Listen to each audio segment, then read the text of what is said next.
اللہ تعالیٰ جل شانہ نے قرآن مجید فرقان حمید میں ارشاد فرمایا کہ لوگوں پر اللہ کے لیے بیت اللہ کا حج لازم ہے جو کوئی راستے کی استطاعت رکھے۔ حج لغت میں قصد کو کہتے ہیں، اصطلاح شریعت میں مخصوص ارکان کی ادائیگی کے لیے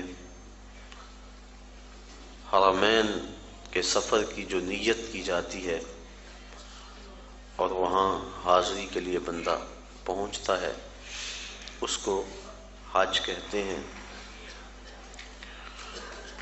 حضور نبی رحمت شفیع معظم رسول محتشم صلی اللہ علیہ وآلہ وسلم نے ارشاد فرمایا، جب انسان حج کرتا ہے تو وہ ایسے گناہوں سے پاک ہو جاتا ہے جس طرح ابھی ماں کے پیٹ سے اس نے جنم لیا ہو۔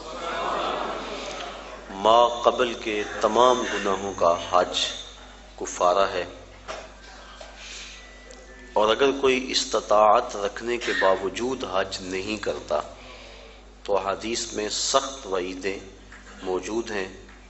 حضور کے ایک فرمان کے مطابق جو شخص استطاعت رکھنے کے باوجود حج نہیں کرتا، فرمایا وہ یہودی مرے یا عیسائی مرے، ہمیں اس سے کوئی غرض نہیں ہے۔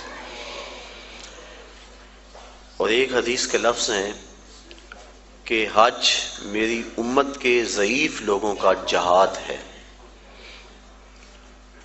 حج کی فضیلت کے عنوان سے کتب حدیث کے اندر بہت کچھ موجود ہے۔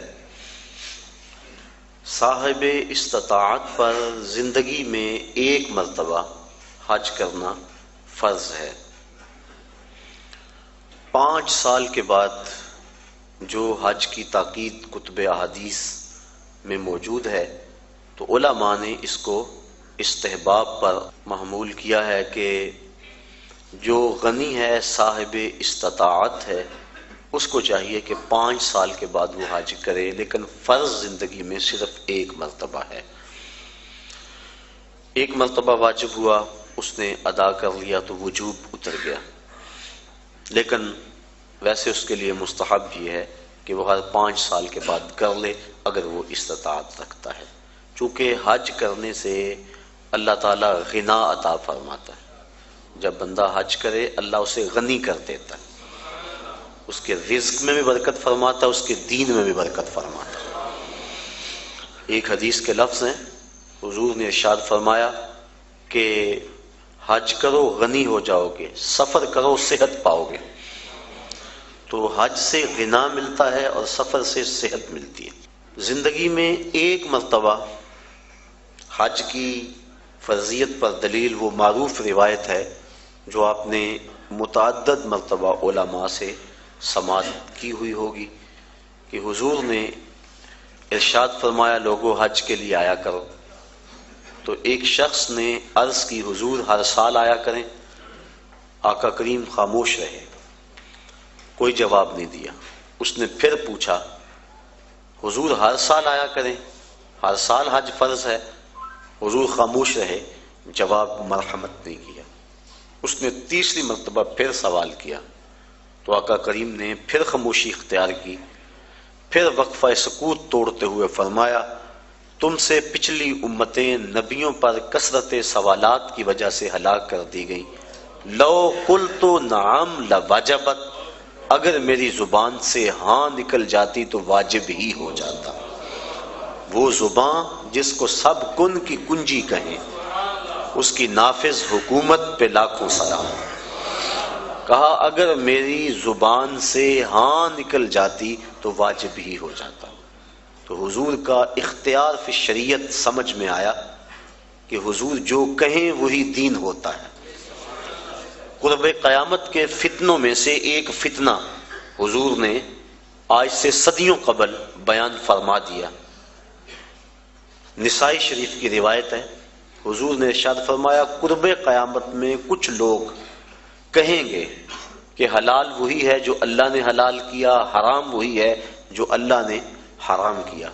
فرمایا انما اوتیت القرآن ومثلہ معہ، مجھے قرآن بھی دیا گیا اور قرآن جتنے اور علم بھی میرے سینے میں رکھ دیے گئے۔ تو جس کو میں حلال قرار دے دوں وہ ایسی ہے جس طرح اللہ نے حلال قرار دیا ہے، اور جس کو میں حرام قرار دے دوں وہ ایسے ہی ہے جس طرح اللہ نے حرام قرار دیا ہے۔ چونکہ مصطفیٰ اپنی مرضی سے نہیں بولتے، وما ینطق عن الہوی ان ہوا الا وحی یوحی، جو مالک کی مرضی ہوتی ہے وہی مصطفیٰ کی بولی ہوتی ہے۔ تو اس لیے جو حضور فرما دے وہی دین ہوتا ہے۔ تو اس نے عرض کی حضور کیا ہر سال حج فرض ہے؟ تو آقا کریم فرمایا تم سے پہلی امتیں نبیوں پر کثرت سوالات کی وجہ سے ہلاک کر دی گئیں۔ لو قلت نعم لواجبت، اگر میری زبان سے ہاں نکل جاتی تو واجب ہی ہو جاتا۔ تو زندگی میں ایک مرتبہ حج فرض ہے۔ حضور نے حج کی فضیلت کے بارے میں بہت کچھ ارشاد فرمایا، اور ایک روایت کے لفظ ہیں کہ ایک حج ایسا ہے جس سے 3 آدمیوں کی مغفرت ہو جاتی ہے، اور وہ حج بدل ہے۔ کوئی اپنے والدین کی طرف سے، اپنے کسی عزیز کی طرف سے کسی کو حج کروائے تو ایک جس نے حج کیا اس کی بخشش ہو گئی، ایک جس نے حج کروایا اس کی بخشش ہو گئی، ایک جس کی طرف سے حج کیا گیا اس کی بخشش ہو گئی۔ تو یہ حج ایسا ہے، ایک حج سے 3 آدمیوں کی مغفرت فرما دی جاتی ہے۔ حج کا مقصد کیا ہے؟ حج کیوں کیا جاتا ہے؟ اس پر کچھ باتیں میں آج کی اس نشست میں آپ کے گوش گزار کرنا چاہوں گا۔ حج کا بنیادی مقصد اور ہر نیک عمل کا بنیادی مقصد رضائے الہی کا حصول ہے۔ انسان جو بھی نیک عمل کرتا ہے، ہر نیک عمل کا مقصد اللہ کی رضا کو حاصل کرنا ہے۔ قرآن مجید میں ارشاد فرمایا گیا کہ تمہاری قربانی کا گوشت اور خون اللہ کو نہیں پہنچتا، بلکہ تمہارے دل کا وہ تقوی اللہ کو پہنچتا ہے جس کے لیے تم نے قربانی کی ہے۔ گوشت خود کھا لیتے ہو، خون گلیوں میں بہہ جاتا ہے، کھالیں مدارس میں چلی جاتی ہیں، مختلف تنظیمات لے جاتی ہیں، تو اللہ کو کیا پہنچا؟ تو کہا تمہارے دل کا وہ تقوی ہے، جو خلوص اور للہیت ہے، اللہ کی رضا جوئی کا جو جذبہ ہے، وہ جذبہ اللہ کو پہنچتا ہے۔ تو ہر نیک عمل کی بنیاد اللہ کی رضا ہے، اور اگر اللہ کی رضا کے لیے کوئی عمل نہ کیا گیا تو وہ عمل نہیں ہے، نیک عمل نہیں ہے۔ اور صرف ریاکاری کو شرک اصغر کہا گیا ہے، ورنہ انسان جو نیکیاں کرتا ہے، اچھے کام کرتا ہے، کسی کو شرک نہیں کہا گیا، ریاکاری کو شرک اصغر کہا گیا ہے۔ جب اللہ کے علاوہ بندہ کسی اور کے لیے نیک عمل کرتا ہے تو وہ نیک عمل نہیں ہوتے، اس کو شرک اصغر کہا گیا۔ اور قیامت کے دن اللہ تعالیٰ جل شانہ ارشاد فرمائے گا کہ جن کے لیے تم نے یہ عمل کیے تھے ان سے اس کا اجر لے لو، میرے لیے تو تم نے کیے نہیں تھے، جن کے لیے کیے تھے ان سے ان کا اجر لو۔ تو اب کوئی وہاں اجر دینے کی صلاحیت بلا کیسے رکھتا ہوگا؟ تو جب بھی انسان نیک عمل کرے تو بنیادی فلسفہ یہ ہونا چاہیے کہ میں اللہ کی رضا کے لیے کر رہا ہوں۔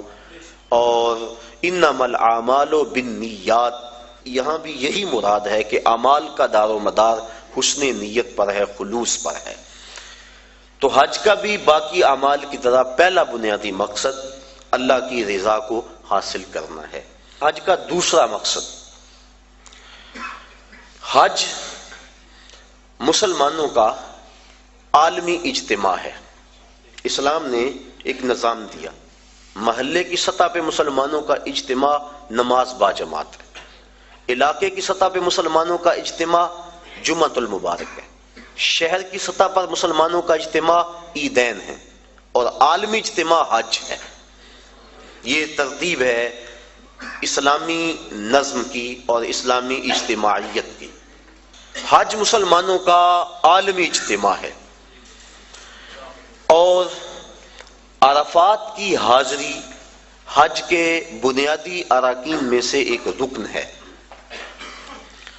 کہ چاہے چند لمحوں کے لیے عرفات میں آپ جائیں تو پھر حج ہوگا، اگر عرفات کی حاضری نہ ہو سکی تو حج ادا نہیں ہوگا۔